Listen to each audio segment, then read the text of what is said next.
काळानुसार बदललं नाही तर या ठिकाणी एक दिवशी आपण काळा म्हणजे आपलाच काळ होऊन जातो असं कोणीतरी सांगितलेलं आहे.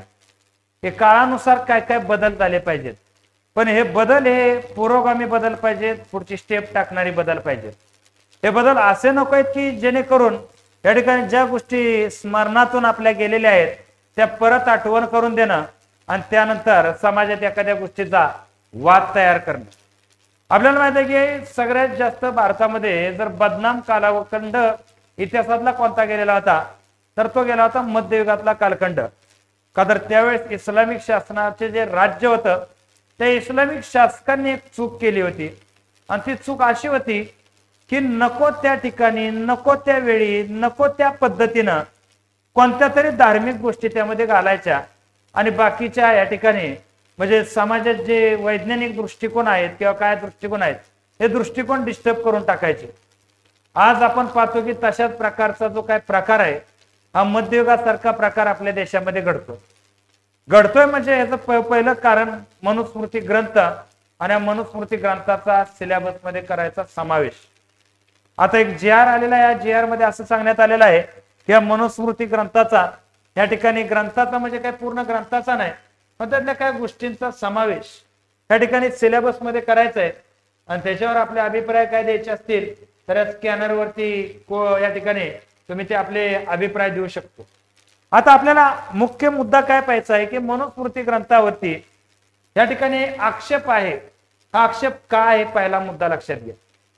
स्मृती ग्रंथ म्हणजे काय हे पहिलं समजून घ्या. स्मृती ग्रंथ म्हणजे स्मरण करून लिहिलेल्या ग्रंथाला स्मृती ग्रंथ म्हणतो. म्हणजे स्मरण करून, जसं की तुम्ही वेद वाचले, उपनिषद वाचले आणि त्यातून तुम्हाला काय वाटलं ते तुम्ही स्मरण करायचं आणि पुढच्या पिढीला सांगायचं की असं असं आहे, त्याला आपण मनुस्मृती. असे 6 स्मृती ग्रंथ आहेत. म्हणजे एक मनुस्मृती आहे, एक याज्ञवल्क्य स्मृती आहे, एक नारद स्मृती आहे, एक पराशर स्मृती आहे, एक कात्यायन स्मृती आहे आणि एक बृहस्पती स्मृती आहे. असे 6 स्मृती ग्रंथामध्ये सगळ्यात टॉपला पोचला होता मनुस्मृती. तर हा मनु म्हणजे स्वयंभू आणि साधारणतः इसवी सन पूर्व 2ऱ्या ते 3ऱ्या शतकाच्या दरम्यान हा मनुस्मृती ग्रंथ लिहिलेला असावा असा अंदाज आहे. आता पहिला प्रश्न की हिंदू धर्मामध्ये नेमकं मानायचं कशाला हा लय मोठा प्रश्न आहे ना.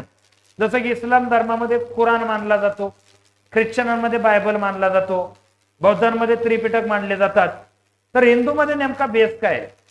तर हिंदू धर्माचा बेस वेद आहेत का हिंदू धर्माचा बेस भगवद्गीता आहे का? तर वेदानुसार आणि भगवद्गीतेनुसार जर सामाजिक रचना झाली असती तर या ठिकाणी जगाच्या गुलामगिरीची वेळ आपल्याला आलीच नसती. आपली समाजाची रचना झाली होती मनुस्मृती ग्रंथानुसार आणि या मनुस्मृती ग्रंथामध्ये अशा गोष्टी होत्या की या गोष्टीमुळे भारतीय समाजात माणसाला माणूस मानाय माणसं तयार नव्हती. का तर या ग्रंथामध्ये पहिल्यांदा शूद्राची जागा ही पायापाशी आहे, ब्राह्मणाची जागा ही मुखापाशी आहे, अशा प्रकारे वर्णन करण्यात आलेलं होतं. आणि त्यानुसार शूद्रांनी समाजाची सेवा करणे त्यांचं प्रमुख कार्य आहे अशा प्रकारे सांगण्यात आलेलं होतं. पहिल्यांदा सतीप्रथेचा उल्लेख सुद्धा या मनुस्मृतीमध्ये करण्यात आलेलं होतं. का तर एखाद्या स्त्रीचं या ठिकाणी नवऱ्यानंतरचं अस्तित्व हे शून्य असतं. म्हणजे स्त्रियांमध्ये आत्मा नावाचा काय विषय असतो हे म्हणजे ह्या मनुला मान्य नव्हतं. त्यानंतर शूद्र लोकांनी कशा प्रकारचा त्यांचा व्यवहार पाहिजे, गावामध्ये त्यांनी कसा प्रवेश केला पाहिजे, त्यामध्ये कसं वागलं पाहिजे याची एक नियमावली तयार केलेली होती. आणि नियमावली एखाद्या राजा महाराजा आणि क्षत्रिय समाजाच्या फायद्याची नियमावली होती आणि ब्राह्मण समाजाच्या फायद्याची नियमावली होती. आणि राज्यकर्ते 2 समाज ज्यावेळेस बनले त्यावेळेस त्यांनी या नियमावलीचं काटेकोरपणे पालन केलं आणि व्यवस्थितरित्या समाजामध्ये चातुर्वर्ण व्यवस्था जी वेदानं आपल्याला या ठिकाणी जन्मावर आधारित का कर्मावर आधारित या विषयामध्ये आपल्याला सांगितलं की चातुर्वर्ण व्यवस्था ही कर्मावर आधारित असते, पण या म्हणून जातीय व्यवस्था ही जन्मावर आधारित केलेली होती. आणि जन्मावर आधारित व्यवस्था केल्यानंतर त्यामध्ये बऱ्याचशा अशा गोष्टी होत्या की समजा एखाद्या ब्राह्मणानं आपले संबंध एखाद्या शूद्र स्त्री बरोबर प्रस्थापित केले तर या ठिकाणी जर समाजाच्या ते लक्षात आलं तर त्या ब्राह्मणाला 1 गाय दान करण्याची शिक्षा होती. आणि त्या स्त्रीची नग्न धिंदट त्या गावातून काढली जायची.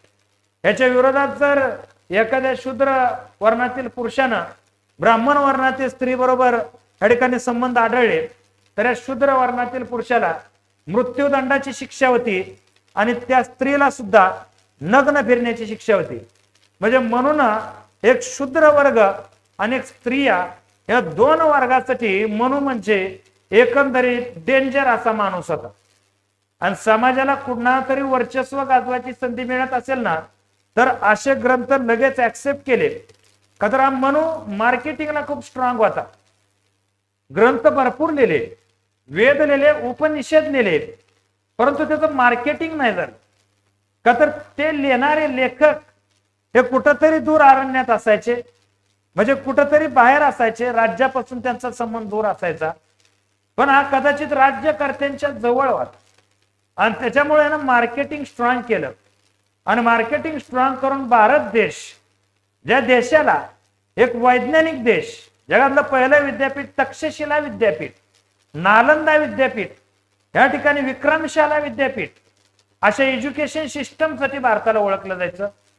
या ठिकाणी मोठमोठे महर्षी, मोठमोठे या ठिकाणी आपण पाहतो चरकांसारखे, शूद्र वर्णातून आलेले वाल्मिकींसारखे ऋषी सुद्धा समाजामध्ये मोठं स्थान होतं.